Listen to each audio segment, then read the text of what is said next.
Hi, welcome. Enjoy the content, subscribe, and turn on notifications. David Miller always believed that a life shared by two people was built on small gestures. A cup of coffee left on the table before work, quick text messages exchanged in the middle of the afternoon, the simple, "I'm home," spoken when stepping through the front door, these details were, to him, the invisible glue holding a marriage together. So when he decided to buy a birthday gift for his wife, Melissa, he wasn't just looking for something beautiful, he wanted something that could symbolize a fresh start, a renewed commitment. He spent hours browsing store windows, comparing sparkle, weight, and shape, until he finally chose a sapphire necklace nestled in a small blue velvet box.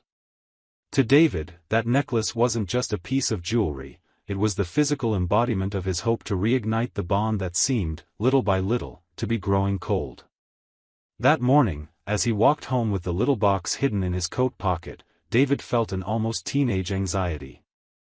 He'd already pictured the scene: he'd get home early, prepare a simple dinner, maybe open a bottle of wine, and when Melissa walked through the door, tired from the office, he'd present the gift as if revealing a secret he'd kept close to his heart. Deep down, he wanted to see her smile the way she used to years ago, when small gestures still filled her with delight. Driven by that nervous excitement, he pulled out his phone and called her. In an upbeat tone, he said, "I got your gift, Mel. I think you're really going to like it." On the other end of the line, the reaction wasn't what he'd expected. Instead of surprise or curiosity, there was a pause. Melissa replied coldly, almost mechanically, "David, I'm working late tonight. Don't wait up." It was only a few words, but they hit him like a door slamming in his face. Just 30 minutes earlier, she'd learned he had something special for her. Now, 30 minutes later, an unexpected obligation was keeping her away from home. Coincidence? David had always been a logical, technical man, trained to spot flaws in systems. And at that moment, his gut told him something was wrong, an error in execution, a bug disguised as an excuse. He put the phone away without pressing further, but his mind wouldn't stop racing. Working late had become a recurring phrase in recent weeks. It wasn't just the extended hours, it was the coldness in her voice. Melissa no longer seemed eager to get home, nor did she call to check if he'd eaten dinner. The distance between them showed in subtle details: the new perfume she started wearing only on meeting days, the makeup she applied early in the morning even when there were no important appointments, and her phone constantly turned face down on the table. All of it, which once seemed like vanity or routine, now sounded like pieces of an uncomfortable puzzle. David wasn't the type to hold on to doubts and wait. His impulsive nature wouldn't allow him to sit back for days, weeks, or months gathering evidence to confirm his suspicions. He operated the way he did during emergency IT support calls at clinics and hospitals: if something failed, he needed to identify and fix it immediately. That was his logic applied to everything, even matters of the heart. So, without much planning, he put his coat back on, slipped the little box into his pocket, and grabbed his car keys. There was no anger in the gesture, only quiet determination. If Melissa said she was working, he wanted to see it for himself. He wasn't looking for a fight, nor was he willing to swallow excuses. He wanted the truth, plain and simple. As he drove through the streets of Columbus, the jewelry box seemed heavier than it actually was. He remembered the saleswoman's look when he said it was a gift for his wife. "She's going to love it," the clerk had assured him. Now he wondered whether he'd actually give it to Melissa or if the necklace would become a symbol of something else entirely. His destination was straightforward: the hotel where, according to Melissa, her company's marketing conference was being held. A corporate event full of panels and meetings would perfectly justify the "working late" excuse. But his gut told him the conference might have a different kind of agenda. The hotel parking lot was full, packed with executives' cars and company vans emblazoned with colorful logos. David parked and walked through the lobby. The space was elegant, with thick carpeting, golden chandeliers, and people moving about with folders and name badges hanging from their necks. Right away, he noticed Melissa wasn't among the groups discussing projects near the bar. As he approached the mezzanine, he leaned discreetly against the railing and waited a few minutes, as if he were just another visitor waiting for someone. That's when the scene unfolded before him. Melissa appeared in the lobby, but she wasn't alone. She was walking beside Grant Whitmore, her boss, a man David had seen at previous events, firm voice, well-tailored suit, the kind of presence that drew attention anywhere. What bothered David most wasn't Grant's presence, but the way Melissa laughed at something he said. It was an intimate, unrestrained laugh, completely different from the cold tone she'd used with him on the phone just minutes earlier. They crossed the lobby unhurriedly, as if no one else existed, and headed straight for the elevators. David watched them step inside and, without hesitation, took the next elevator and pressed the same floor button. The hallway was quiet, muffled by carpet and soft lighting.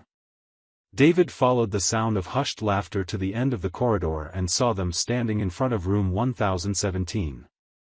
Melissa was rummaging through her purse, probably looking for her key card, while Grant made a comment that drew another muffled laugh from her. At that moment, David didn't need anything else. There were no reports, spreadsheets, or conferences, just a working late that had turned into a different kind of commitment. He didn't take photos, didn't call anyone, didn't gather proof. He tucked his phone back into his pocket and took a deep breath. Then, with firm steps, he approached and knocked on the door before it could close. Melissa spun around immediately, her eyes wide, her face draining of color in seconds. Grant froze, unsure how to react. David held up the blue box and, in a calm voice, said, "Happy early birthday, Mel. I bought this half an hour ago. You said you'd be working late, looks like your shift's already started." It was only the beginning of a confrontation that would change everything.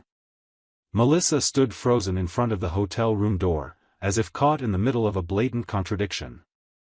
Her face, which moments earlier had been lit by a light laugh, was now pale, unable to hide her shock. Grant, meanwhile, tried to regain his executive composure, but David's sudden appearance shattered any pretense of authority. The hallway, silent and luxurious, seemed like the perfect stage for the scene unfolding. David, still holding the blue box between his fingers, watched them both with calculated calm. He didn't shout or gesture wildly, his weapon was irony. "Funny, Melissa," he said in a low but firm tone. "I was planning to surprise you tonight with this gift, but I guess you beat me to it and already scheduled another celebration. I just want to know, is the toast with wine or champagne?" Melissa took a step forward, trying to take control of the narrative. "David, wait, it's not what you think. Grant and I were just discussing an important project. The conference requires us to stay available late, Anne." "Late, in a hotel room?" David interrupted, raising an eyebrow. "Interesting approach to brainstorming. I imagine the agenda includes pillows and ambient lighting." With every sentence, Melissa shrank further. Grant cleared his throat, attempting to assert authority. "Mr. Miller, there's no need to turn this into a spectacle. We can talk calmly, like adults." David turned to him with a half-smile. "Like adults? Of course. So explain how you usually mentor your team. Is this part of the company handbook, or is it an exclusive advanced training session just for Melissa?" The embarrassment grew in waves. Hotel guests passing through the hallway slowed their steps, pretending not to listen but eyes fixed on the scene. Humiliation didn't need an audience, yet one was forming naturally. Melissa tried to cut in. "David, please, let's go somewhere else. I can explain everything." "Explain what?" he shot back. "Explain why you hung up so quickly this morning. Why you always turn your phone face down when you get home. Or why you never wear that new perfume when you're with me. Which version would you like to rehearse first?" Melissa brought a hand to her forehead, searching for words. Grant, realizing he couldn't control the situation, made a move to step away. But just then, the elevator dinged, and another figure appeared, an elegant woman in a dark dress holding an envelope. Her eyes scanned the hallway until they landed on Grant. "Grant, you left your wallet at the front desk," she said, walking toward them. "I texted you and you." Her sentence died before it finished. She stopped a few feet away, her eyes flicking between her husband and Melissa. The silence that followed was heavier than any accusation. David didn't miss the opportunity. "Ah, perfect. Now the business meeting has a special guest. I imagine this part of the project wasn't on the agenda, was it, Grant?" Grant's wife looked confused, but her expression mixed disgust and disappointment. "So this is how you fill your conference hours," she said sharply. "Congratulations, Grant. I always knew your ambition crossed lines, but I didn't expect it to be so pathetic." Melissa swallowed hard, trying to regain some control. "This isn't what it looks like. We're all jumping to conclusions." David let out a dry laugh. "You're right, Melissa. I really did jump to conclusions. I believed we still had a marriage. That there was still respect. But it seems all that's left is a poorly rehearsed play." He then opened the box and revealed the necklace, glinting under the hallway's soft light. "Look, I bought this for you, a symbol of our anniversary, our history. But now that I think about it, maybe this gift belongs more in the jewelry store display than around the neck of someone who's already swapped vows without even taking off the original ring." The necklace sparkled like a cruel mirror. Melissa tried to move closer, tears beginning to form. "David, please listen. I made a mistake, but we can talk. You don't understand the pressure, how much Pressure," he interrupted again, laughing bitterly. "Pressure is holding up a home, maintaining a marriage, believing every flimsy excuse. What you're feeling is just desire, the desire for more than you promised. And look, you got less than you imagined. Because now all of this," he gestured to her, Grant, and his wife, "has collapsed in a matter of minutes." Grant's wife dropped the wallet to the floor with a thud. She looked at her husband and said simply, "We're done, Grant. And if the company finds out about this, your career is finished too." David took a deep breath, tucked the necklace back into his pocket, and stepped back. "You know what? I'm not going to yell, beg, or cry. I'm just going to let you two explain yourselves, to the people who really matter. Grant, to your wife. Melissa, to the mirror." The silence that followed was tomb-like. Melissa, holding back sobs, tried to reach him. "David, wait, don't leave like this. We've had years together." He turned his back and walked toward the elevator. "Yes, Melissa. Years that just got summed up in a few minutes in a hotel hallway. Funny how time works, it takes decades to build trust and seconds to destroy it." The elevator doors opened, and he stepped inside without looking back. The scene he left behind was one of silent chaos, Melissa hunched over, Grant speechless, and his wife standing tall, already dialing someone on her phone. No more shouting was needed, the tension was all in the image of masks falling away. When he reached the lobby, David felt his breath grow heavy. His heart pounded, but not from doubt or fear. It was a strange mix of emptiness and peace, the clarity of someone who'd just seen the raw, unfiltered truth. Yes, it hurt, but it was a pain already pointing toward freedom. In that moment, with the blue box still in his pocket, he understood he wouldn't give her that gift. The necklace had another destiny.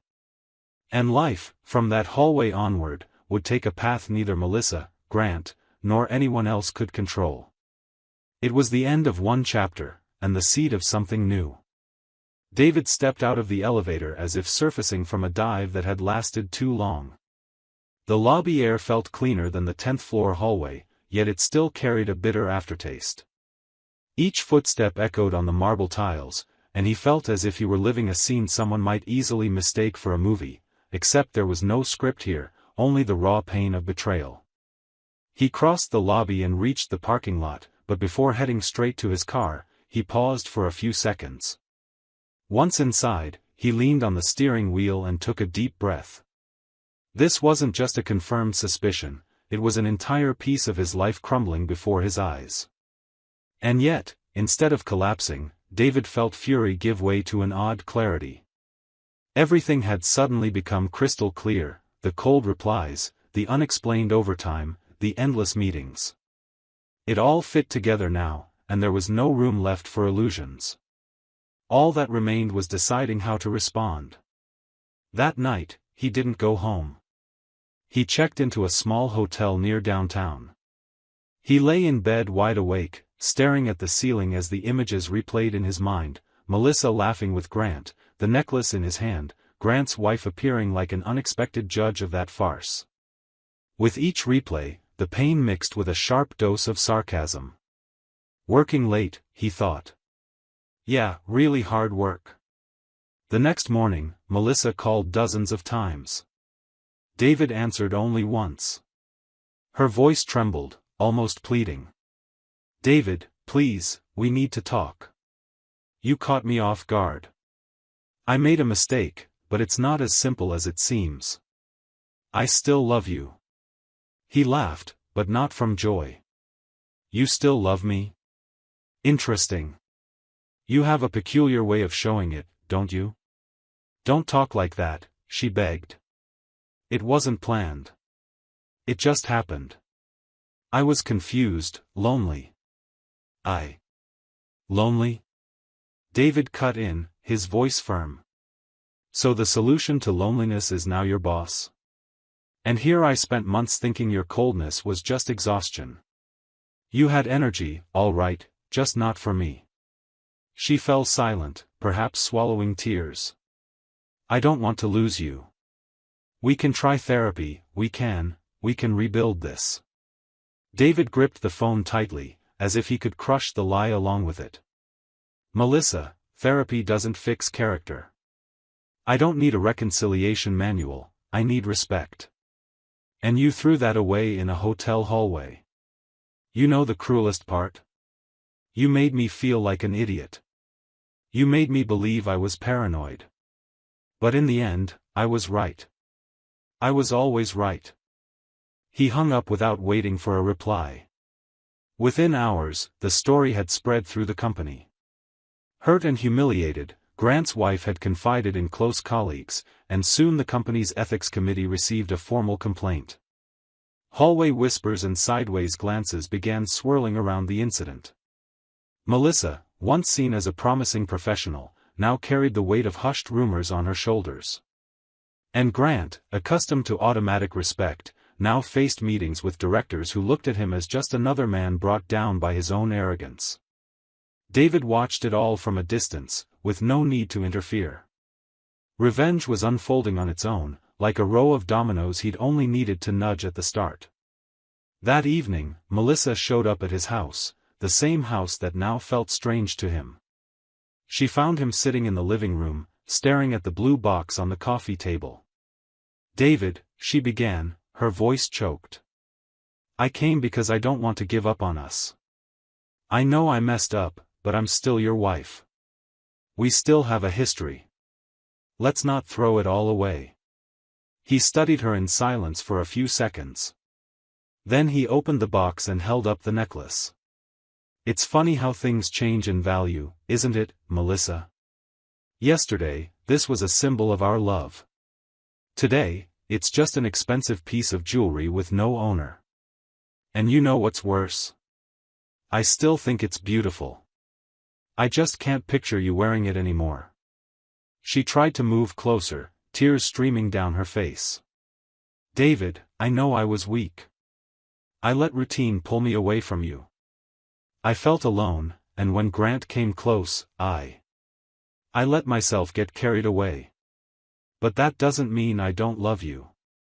Love, he repeated, almost laughing.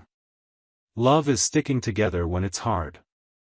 Love is remembering there's someone at home waiting for you before making up excuses. Love is respect. If what you call love is what I saw in that hotel hallway, then sorry, Melissa, I'd rather live without that kind of love. She dropped to her knees in a desperate gesture. I can change. Give me another chance. David took a deep breath. For a moment, he almost let himself be swayed by the sight of her there, vulnerable. But then the memory returned, her unrestrained laugh in the lobby, the knowing look she shared with Grant, the expensive perfume. He shook his head. Do you know the difference between you and me, Melissa? I don't need a second chance to be loyal. I already was, from day one. And you turned loyalty into a disposable option. So no. There's no second chance for something that should have been non-negotiable. She broke down sobbing. He stood up, picked up the necklace box, and slipped it into his pocket. I'm selling this tomorrow. And you know what's ironic? With that money, I'm starting something that actually matters, my own business. Something I'll be proud of. Unlike what you gave me yesterday. Melissa tried to pull herself together, but her expression showed she understood there was no turning back. David walked to the door, opened it, and looked at her one last time with resolve. Our story is over, Melissa. All that's left is the memory of a gift that was never delivered. She left slowly, as if each step carried the weight of a sentence. David closed the door behind her and, for the first time in a long while, felt he'd regained control of his own life. The pain was still there, but now mixed with something new, a sense of justice, of clarity. The storm had passed its peak, and even amid the wreckage, he knew there was room to rebuild. What Melissa didn't understand, and maybe never would, was that some choices can't be undone. And the most effective revenge, in the end, wasn't shouting, humiliating, or exposing. It was simply moving forward, letting her own mistakes echo on their own. In the days following the confrontation, each person's life took a different path, as if that night in the hotel hallway had been an unavoidable turning point. David, despite his pain, refused to let the wound become a prison. The next morning, he returned to the jewelry store with the blue box in hand.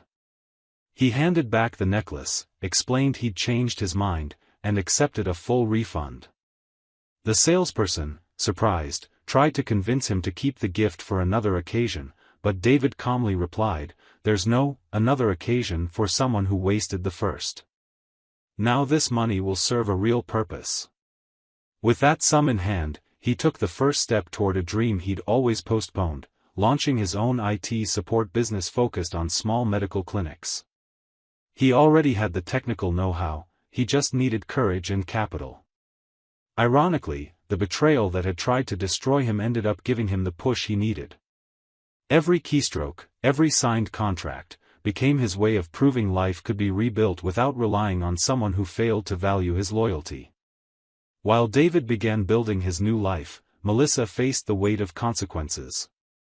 At the office, her image as a model professional crumbled within weeks. Rumors about her affair with Grant spread with alarming speed, and no matter how much she denied it, the glances in the hallways made it clear, everyone knew. The company's ethics committee launched an internal investigation, and though she wasn't fired, Melissa was transferred to another branch in a much lower role, essentially a demotion. The woman who once strode confidently through the halls in high heels now went unnoticed, almost shrinking into herself. The attention she'd sought from Grant had been replaced by the shadow of a mistake she'd nurtured herself. At home, loneliness became her cruelest companion. David never returned. There was no reconciliation, no couples therapy. The divorce moved quickly, handled by the lawyer David contacted right after the confrontation.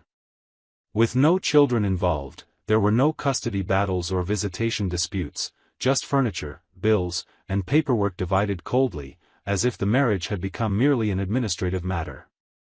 Melissa, who'd believed she controlled everything, realized too late that she'd lost not only a husband but also the respect of her community and herself. Grant, meanwhile, faced his own downfall. His wife, firm and resolute, refused to accept his feeble explanations. She hired a prominent attorney and filed for divorce. She also reported the incident to the company board, attaching evidence and statements from employees who'd long suspected inappropriate conduct. The result was devastating. Grant lost his executive position, was reassigned to an irrelevant department, and months later, his quiet departure was announced in an internal memo. The man who'd loved being the center of attention was now remembered only as an example of what not to do. For David, the months that followed were a period of quiet rebuilding.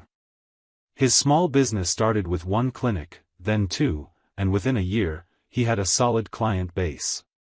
He learned to turn heartbreak into discipline. Every signed contract was a victory over the past, every client compliment a reminder that some people still recognized the value of his dedication. More than that, he rediscovered his peace. There were no more sleepless nights wondering about a phone turned face down, no more cold calls interrupting dinner. There was just him, his business, and a restored sense of dignity. Fate, however, had one last encounter in store, unexpected and symbolic. On a Saturday afternoon, months after the divorce, David parked his car outside a local grocery store. It was a modest car, but it represented his new chapter, bought with money earned through his own work. As he got out, he noticed a familiar figure slowly walking toward the store's exit. Melissa carried a reusable shopping bag, her expression weary, dressed simply without her former sparkle. For a moment, their eyes met. She stopped, surprised, and attempted a fragile smile. "Hi, David," she said softly, almost shyly. He remained composed. "Hi, Melissa." She hesitated, as if searching for words that didn't exist. "You look good." David nodded. "I am. I hope you are too." A brief, heavy silence followed. Melissa seemed to want to say more, maybe apologize again, maybe try to reopen a door already closed. But he gave her no opening. He simply offered a slight wave and continued on his way. As he entered the store, David smiled to himself. There was no anger, no desire for revenge, only the certainty that he'd moved on. The gift that was never delivered had become an investment in his future. The betrayal, instead of destroying him, had been the catalyst for his turnaround. Melissa, meanwhile, kept walking with her bag in hand, feeling the emptiness of what she'd lost. Grant had vanished from her life, the status she'd chased had crumbled, and the husband she'd once taken for granted had moved forward without looking back. The message was clear, almost etched into the air of that brief encounter: trust is a gift with no substitute. Once broken, no necklace, promotion, or excuse can restore it. David learned that dignity isn't negotiable, and Melissa learned that choices come at a high price when made at the expense of loyalty. The unexpected part wasn't the scandal or the separation, it was that, in the end, the greatest revenge didn't come from shouting or public exposure. It came from the quiet calm of a man who chose to value himself, turn pain into achievement, and let others' mistakes echo on their own. And so, each went their separate way, Melissa with the bitter memory of a gift she never received, Grant with the ruin of a tainted career, and David with the peace of someone who discovered that the greatest triumph after betrayal is rising stronger than before. Thank you for watching the video. If you enjoyed it, don't forget to subscribe to the channel and turn on notifications so you won't miss any updates. See you next time.